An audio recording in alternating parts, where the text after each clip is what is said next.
Bonjour à toutes et à tous. Merci Samuel et merci Gad pour ces propos introductifs. Donc effectivement, aujourd'hui, on a décidé de parler d'exécution commerciale parce que comme vous le savez toutes et tous, aujourd'hui, nous sommes dans une situation très complexe. Comme vous le savez, il y a les conséquences liées à la crise énergétique, les conséquences liées à la guerre en Ukraine, l'allongement effectivement des cycles de vente que vous rencontrez certainement et aussi l'indécision des clients. Il y a aussi un autre point que je voulais mettre en préambule. Il est vrai que de par effectivement nos parcours, nos différentes expériences, que ce soit dans des cursus académiques ou même en école de commerce, il est vrai que nous étions formés plus particulièrement sur la formulation stratégique et la planification stratégique, mais très peu sur véritablement l'exécution de cette stratégie. Et donc, lorsque l'on regarde aujourd'hui des études réalisées par Bloomberg, on peut s'apercevoir qu'il y a en fait une véritable crainte d'une récession qui augmente de mois en mois. Cette étude a été adressée à un parterre d'économistes reconnus, ils étaient à peu près 48, et des leaders, des dirigeants. Et donc aujourd'hui, cette crainte qui augmente de plus en plus et à travers cette année et l'année prochaine, fait que les entreprises et les dirigeants sont dans une posture un peu attentiste. Ils sont véritablement dans une posture qui inquiète, enfin, ils sont inquiets de cette situation, mais en y regardant bien, ce que l'on observe lorsqu'on échange avec les directeurs commerciaux, c'est qu'ils essayent de trouver un bon équilibre entre effectivement investir sur les bons talents spécialisés, réduire les coûts opérationnels, réduire bien évidemment le nombre de personnes, de salariés, donc des plans de licenciement, mais aussi ils doivent aussi manager en fait le moral des troupes. Et donc, si tu veux bien passer le prochain slide. Donc, malgré cette situation, donc, on a posé la question l'année dernière durant un autre webinaire auprès d'une audience de 120 personnes. Malgré le ralentissement de l'économie, selon vous, où se trouve votre organisation? Est-ce qu'elle est dans un mode de croissance, d'optimisation et de protection? Et donc, les résultats sont assez éloquents. Donc, à 47%, donc les répondants disent qu'ils sont dans une posture de croissance, à 38% une posture d'optimisation et dans une moindre mesure à 15% une posture de protection. Donc, bien qu'il soit dans une situation complexe, incertaine, on est toujours dans une phase une volonté de croissance. Tu peux passer les slides, Valérie. Mais dans cette situation de complexité et de cette volonté de croissance, on constate qu'il est très dur en fait de croître. On constate que les pipelines de vente se tarissent. On a difficulté à obtenir de nouvelles opportunités et on constate en fait une réduction des équipes de vente. Et on peut le voir, je suppose que vous le savez tous, des réductions des licenciements dans le secteur de la tech. Et ça, c'est quelque chose de très, très, ce qu'on constate de manière assez importante. Et puis, au-delà de ça, on voit, de par nos données qu'on a collectées, sur la base d'une recherche qui s'appelle Korn Ferry Sales Performance Research, on voit qu'il y a une réduction de 10% du taux de transformation commerciale, du taux de réussite, et aussi une réduction de 13% du panier moyen. Donc, ici, ce qu'on demande aux directeurs de commerciaux, en fait, c'est de faire plus avec moins. Et donc, à ce moment-là, il leur faudra d'autres solutions pour trouver la croissance. Tu peux passer le prochain slide, Valérie.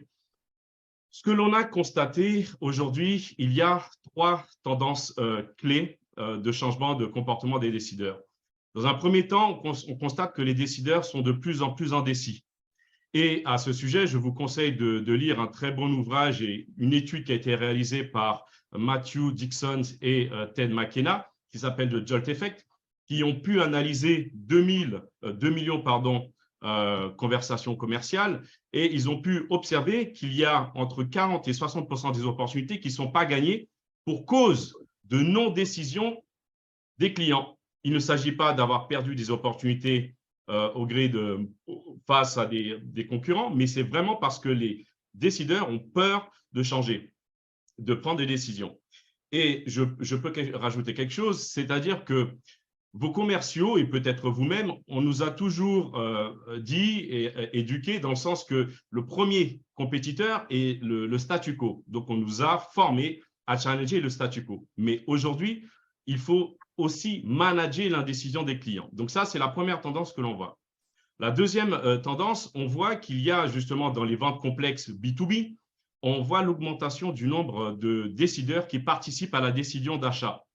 Donc, les ventes deviennent de plus en plus complexes et pour closer une opportunité, il faut que vos commerciaux puissent aller échanger, aller influencer et traiter avec différents interlocuteurs de différents niveaux.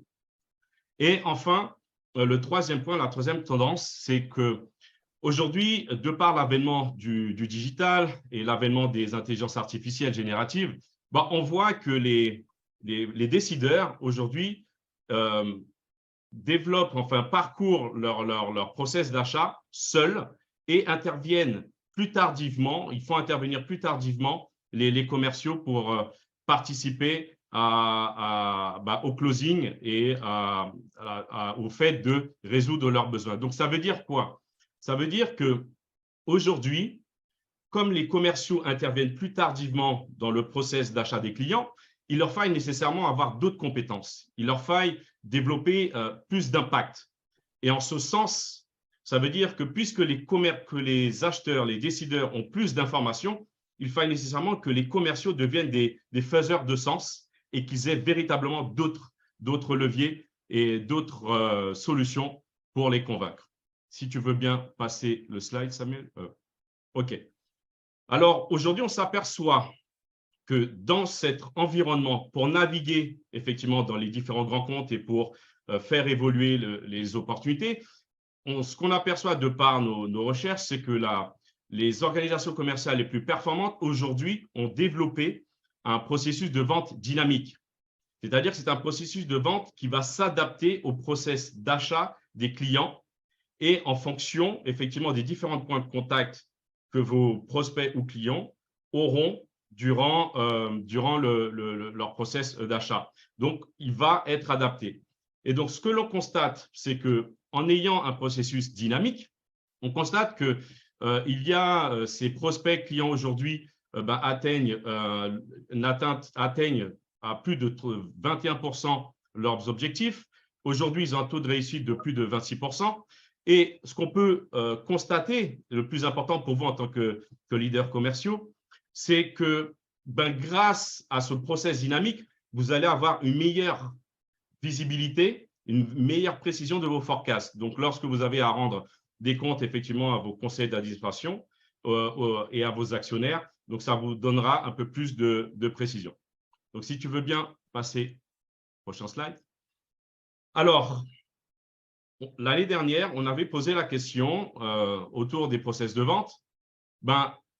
On leur avait demandé, selon vous, où situeriez-vous votre processus de vente de votre entreprise? Et donc, les répondants nous ont dit qu'à peu près 54%, aujourd'hui, leurs processus de vente sont basés sur des processus de vente informels et formels. Et donc, notre objectif aujourd'hui, c'est de passer sur la partie gauche d'un processus de vente aléatoire et de vous amener à développer des processus de vente dynamiques. Parce qu'aujourd'hui, ce qu'il faut comprendre, c'est que les équipes commerciales ont besoin d'un 16 playbook. Ils ont besoin d'autres méthodologies et on a besoin aussi de démystifier un peu ces contextes.